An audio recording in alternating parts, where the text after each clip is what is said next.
এই ডাঁটাগুলো দিয়ে কি রান্না করা যায় বাবাই? ছখানা ডাঁটা হয়েছে বাবাই, ছখানা ডাঁটা তুলে নিয়ে এসেছে। এই গাছের ডাঁটাগুলো, আমাদের গাছ তো নেই, তাও একটা ডাল ছিল, তাই ছখানা ডাঁটা হয়েছে এতে। যাই হোক, বাড়ির গাছের ডাঁটা। এই ডাঁটাটা খুব নরম, তুলতুল করছে, আর এই ডাঁটাগুলো বেশ সুন্দর। এই ডাঁটাগুলো দিয়ে এখন কলা দিয়ে আর মাছ দিয়ে রান্না হবে। ভাত ফুটছে ওইদিকে। এই খানিকটা ডাঁটা আছে, এই 4টে ডাঁটা কেনা ডাঁটা, আর এই ছখানা তুলে এনেছে, তাহলে যোগ করে দিলাম, এতটা ডাঁটা হয়ে গেল।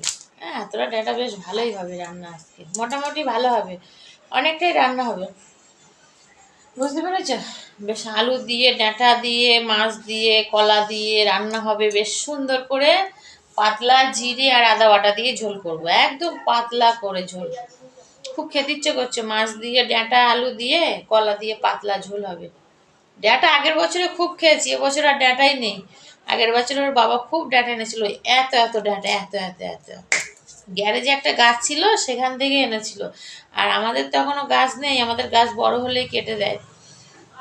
এই কটা ডাঁটা হয়েছে, চলো এই কটা ডাঁটা এখন কুটে নিই, তারপরে রান্না বসাবো। ভাত তো ফুটছে ওদিকে, আলু সিদ্ধ ভাত খাবো ঘি দিয়ে, তারপরে রান্না করব।